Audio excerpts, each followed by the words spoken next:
ചോദ്യങ്ങൾ മാത്രമേ കിട്ടിയിട്ടുള്ളൂ. എങ്കിലും കിട്ടിയ ചോദ്യങ്ങൾക്ക് ഉത്തരം പറയാൻ വേണ്ടി പ്രൊഫസർ MN കാരശ്ശേരി ക്ഷണിക്കുന്നു.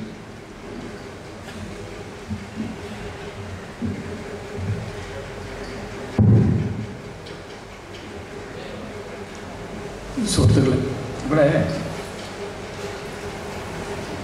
3 കടലാസാണ് എൻ്റെ കൈ കിട്ടിയത്. അതിൽ 2 പേരില്ല. ഇതിൻ്റെ യുക്തി എന്താണെന്ന് എനിക്ക് മനസ്സിലായില്ല. ഇത് പേര് പറയുകയാണ് എൻ്റെ ഒരു മര്യാദ. അതുകൊണ്ട് ആരെ ചോദിച്ചതെന്ന് എനിക്ക് അറിയണം.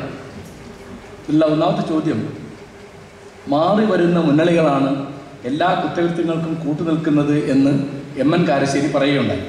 അതിനാൽ ഇരു മുന്നണികളെയും മാറ്റി നിർത്തി നല്ലൊരു ഭരണം സ്ഥാപിക്കാൻ നാം എന്ത് ചെയ്യണം? വളരെ പ്രസക്തമായൊരു ചോദ്യമാണ്.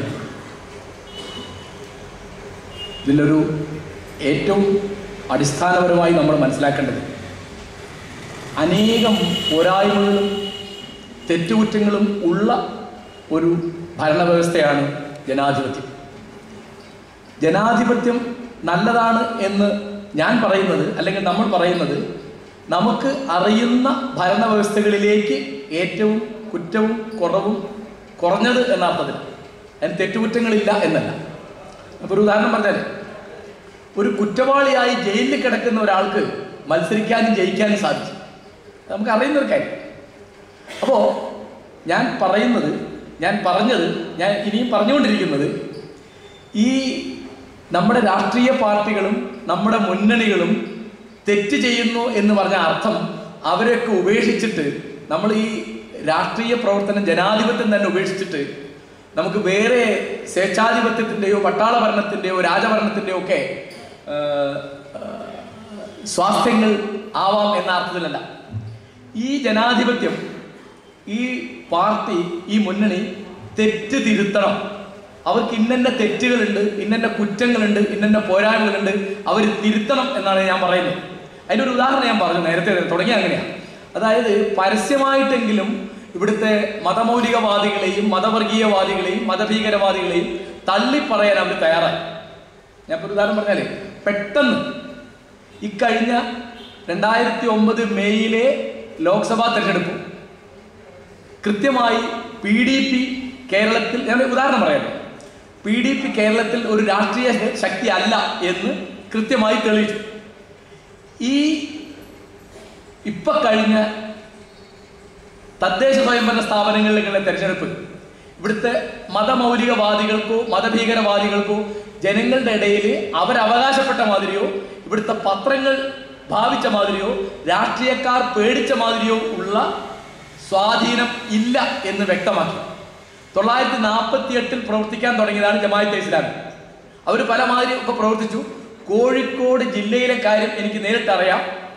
2 പഞ്ചായത്തിലാണ്, വേളം പഞ്ചായത്തിലും മുക്കം പഞ്ചായത്തിലും ഓരോ ആളുകളെ ജയിപ്പിക്കാൻ അവർക്ക് സാധിച്ചത്. അപ്പൊ എന്തുണ്ട് എന്ന് കൃത്യമായി മനസ്സിലായി. നമ്മൾ പറയുന്ന ഇതാണ്, ഇതൊക്കെ ചെയ്യുന്നത് ക്രിമിനൽ കുറ്റങ്ങളാണ് എന്നോ ഇതൊക്കെ ജനാധിപത്യ വിരുദ്ധമായി ജനാധിപത്യത്തെ ഉപയോഗിക്കുകയാണ് എന്നോ നമ്മൾ തിരിച്ചറിഞ്ഞാൽ മതി. അതാ ജനാധിപത്യത്തിൻ്റെ ഒരു പ്രശ്നം നമ്മൾ എപ്പോഴും ഓർത്തിരിക്കേണ്ടതാണ്. അതായത് ജനാധിപത്യത്തിൻ്റെ പേരിലാണ് മുസോളിനി അധികാരത്തിൽ വന്നത്, ജനാധിപത്യത്തിൻ്റെ പേരിലാണ് ഹിറ്റ്ലർ അധികാരത്തിൽ വന്നത്.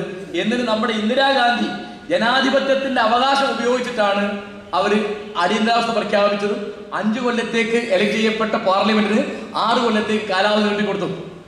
അപ്പോൾ ജനാധിപത്യത്തിൻ്റെ ബേസിക് ആയ തരക്കേട് അതിനെതിരായി ഉപയോഗിക്കാൻ സാധിക്കുന്നതാണ്. അതിനെപ്പറ്റി നമ്മൾ കരുതിയിരിക്കണം.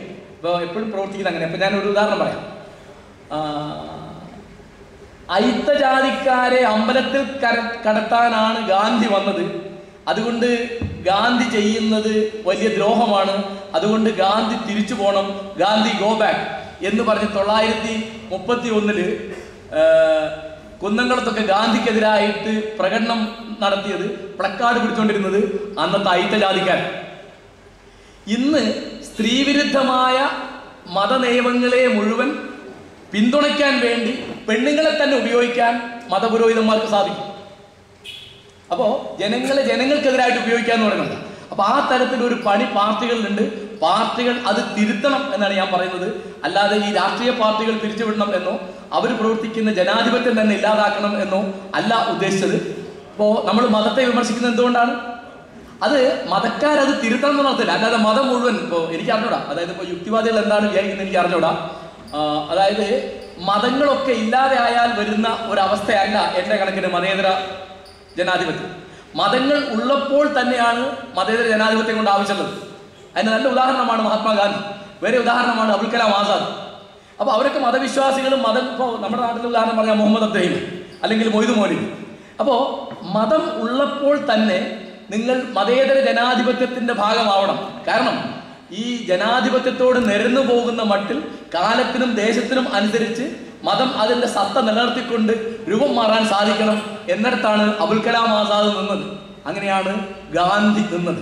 അവർ നിരീശ്വരവാദികളായിട്ട് നിർമ്മലവാദികളായിട്ടാണ് മതേതരത്വം നടപ്പാക്കുക എന്ന് പറയാൻ പറ്റില്ല എന്ന് പറയുമ്പോൾ ഞാൻ പറയുന്നത്, ഈ പാർട്ടികൾ ഉള്ളപ്പോൾ തന്നെ ആ പാർട്ടികൾ സ്വയം തിരുത്തിയിട്ട് ഇപ്പോൾ ലോക്സഭാ ഇലക്ഷനിൽ PDP കൂടെ നിർത്തിയ CPM ഇത്തവണ PDP കൂടെ നിർത്തിയില്ലല്ലോ.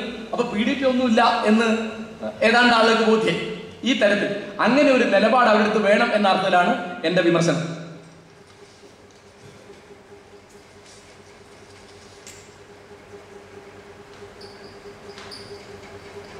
വേറെ ചോദ്യമാണ്, ജമാഅത്തെ ഇസ്ലാമി യഥാർത്ഥ ഇസ്ലാമിനെ തുറന്നു പറയുന്നു, അതായത് ഇസ്ലാമിന്റെ തീവ്രവാദ വശം പരസ്യമായി ഉറക്കെ പറയുന്നു എന്ന് പറഞ്ഞു.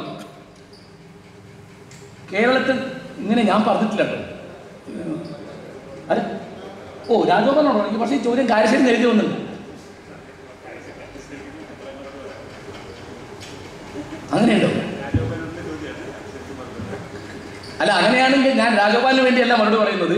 ജമാഅത്തെ ഇസ്ലാമിക്കാരൻ പ്രതിയായിട്ടുള്ള ചില കൊലപാതക ഉദാഹരണമായി എടുത്തു കാണിക്കാം. ഇതിന് ഞാൻ മറുപടി പറയാം. കേരളത്തിൽ ജമാഅത്തെ ഇസ്ലാമി ആയുധ പരിശീലനം നടത്തി എന്നതിന് ഒരു തെളിവ് ഞാൻ കണ്ടിട്ടില്ല. ഞാൻ ആവർത്തിക്കുന്നു, കേരളത്തിൽ ജമാഅത്തെ ഇസ്ലാമി ആയുധ പരിശീലനം നടത്തി എന്നതിന് ഒരു തെളിവ് ഞാൻ കണ്ടിട്ടില്ല. പക്ഷേ അതിന് കൃത്യമായ തെളിവുണ്ട് കാശ്മീരിൽ. ഹിസ്ബുൽ മുജാഹിദീൻ എന്ന പേരിൽ ആയുധമെടുത്ത് പോരാടുന്ന അവിടുത്തെ സ്വാതന്ത്ര്യ പോരാളികൾ എന്ന് അവകാശപ്പെടുന്ന കൂട്ടര് ജമാഅത്തെ ഇസ്ലാമിക്കാരാണ്. ഒന്ന്. രണ്ടാമത്തെ കാര്യം, ജമാഅത്തെ ഇസ്ലാമിയുടെ സ്ഥാപകനായ അബുൽ അല മൗദൂദിയുടെ ആശയങ്ങളിൽ നിന്ന് പ്രചോദനം ഉൾക്കൊണ്ട് പ്രവർത്തിക്കുന്നവരാണ് സിമി, LDF, പോപ്പുലർ ഫ്രണ്ട് തുടങ്ങിയുള്ള പ്രസ്ഥാനങ്ങൾ. ഇവിടെ ആയുധമെടുത്തവരും കൈവെട്ടിയ കേസിലും കൊലപാതക കേസിലും പ്രതികളായവരായ എത്രയോ ആളുകൾ ജമാഅത്തിന്റെ സ്ഥാപകനായ മൗദൂദിയുടെ മൗദൂദിസത്തിൽ നിന്ന് പ്രചോദനം ഉൾക്കൊള്ളുന്നവരാണ്.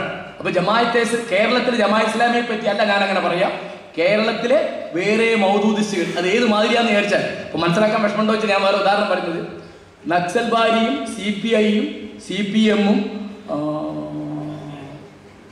മാവോവാദിയും എല്ലാം ബേസിക്കലി മാർക്സിസ്റ്റാണ്. ബജ്രംഗ് ദളും RSSും വിശ്വ ഹിന്ദു പരിഷത്തും ഹിന്ദു മഹാസഭയും ഒക്കെ ബേസിക്കലി ഹിന്ദു രാഷ്ട്രവാദികളാണ്. അതുപോലെ ഇവിടെ ഇന്ന് കാണുന്ന മുസ്ലിങ്ങളുടെ ഇടയിലെ തീവ്രവാദത്തിന്റെ എല്ലാ രൂപഭേദങ്ങളും അതിന്റെ രൂപാന്തരങ്ങളൊക്കെ അടിസ്ഥാനപരമായി മൗദൂദിസ്റ്റാണ്. കേരളത്തിൽ ജമാഅത്ത് ഇസ്ലാമിയെ പറ്റി എനിക്ക് ഇങ്ങനെ ഒരു പരാതിയില്ല, ഞാൻ അങ്ങനെ പറഞ്ഞിട്ടില്ല. ഇനി രാജഗോപാലിന് പറയാനുള്ളത് അദ്ദേഹം പറയും. അധ്യക്ഷൻ അങ്ങനെ പറഞ്ഞുകൊണ്ട് ഞാൻ പറഞ്ഞാണ്, മറ്റെൻ്റെ വഴിയല്ലാതെ. ഇനി ഒരു ചോദ്യം, ഇത് മുഹമ്മദ് അലി കപ്പൂർ താഴേക്കോട് എന്നുള്ള സുഹൃത്ത് എഴുതിയതാണ്. ഇന്ത്യയിലെ വർഗീയതയുടെ ആണിവേര് RSS, BJP, ലീഗ്, LDF വരെയുള്ള ജാതി മത സംഘടനകളല്ലേ?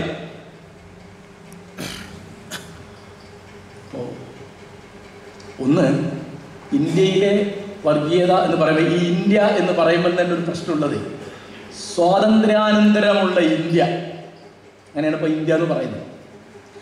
അതിനു മുൻപ് ഇങ്ങനെ ഒരു ഭൂഖണ്ഡം, ഒരു ഉദാഹരണം പറഞ്ഞാൽ മുഗളന്മാർ ഭരിക്കുന്ന ഒരു മഹാസാമ്രാജ്യം, അവിടെ ഈ പ്രശ്നങ്ങളുണ്ട്. ഇതിപ്പോ ഇവര് മാത്രം, ബ്രിട്ടീഷുകാർ തീർച്ചയായിട്ടും അവരുടെ സാമ്രാജ്യം കൊണ്ടു നടത്താൻ വേണ്ടി പിന്നീട് അധികാരം വിട്ടൊഴിയുമ്പോൾ വിഭജിക്കാൻ വേണ്ടിയൊക്കെ, അത് ലിയാഖത്ത് അലി ഖാൻ ഒരിക്കലും തമാശയായിട്ട് പറഞ്ഞു, ലിയാഖത്ത് അലി പാകിസ്ഥാനിലെ ആദ്യത്തെ പ്രധാനമന്ത്രി തമാശയായിട്ട് പറഞ്ഞിരുന്നു, we divide and they rule. നമ്മൾ വിഭജിക്കുന്നു, അവർ ഭരിക്കുന്നു. കാരണം ഡിവൈഡ് ആൻഡ് റൂളാണ്. ഇപ്പോ ഔറംഗസീബിനെതിരായിട്ട് ശിവജി നടത്തുന്ന സമരങ്ങളിൽ ഇങ്ങനൊരു അംശമുണ്ട്. ഞാൻ വായിച്ചൊരു പുസ്തകത്തിൽ എനിക്ക് വലിയ കൗതുകം തോന്നി. ഔറംഗസീബിന് ശിവജി ഒരു കത്തയക്കുന്നില്ല. അതിൽ ശിവജി ചോദിക്കുകയാണ്, ചക്രവർത്തി ഖുർആൻ വായിച്ചിട്ടില്ലേ? അതിൽ റബ്ബിൽ ആലമീൻ എന്ന് സമസ്ത പ്രപഞ്ചത്തിൻ്റെയും നാഥൻ എന്നാണ് പറഞ്ഞത്, അല്ലാതെ റബ്ബിൽ മുസ്ലിമീൻ എന്നല്ല, മുസ്ലിമീങ്ങളുടെ നാഥൻ, നായകൻ, രക്ഷിതാവ് എന്നല്ല. അതുകൊണ്ട് ഞങ്ങളോട്, ഇവിടുത്തെ അമുസ്ലിം പ്രജകളോട് അങ്ങ് അന്യായം കാണിക്കരുത് എന്ന് ശിവജി ഒരു കത്തയക്കുന്നു. അപ്പോൾ ഈ തരം അധികാരവുമായി ബന്ധപ്പെട്ട പ്രശ്നങ്ങൾ രാജാ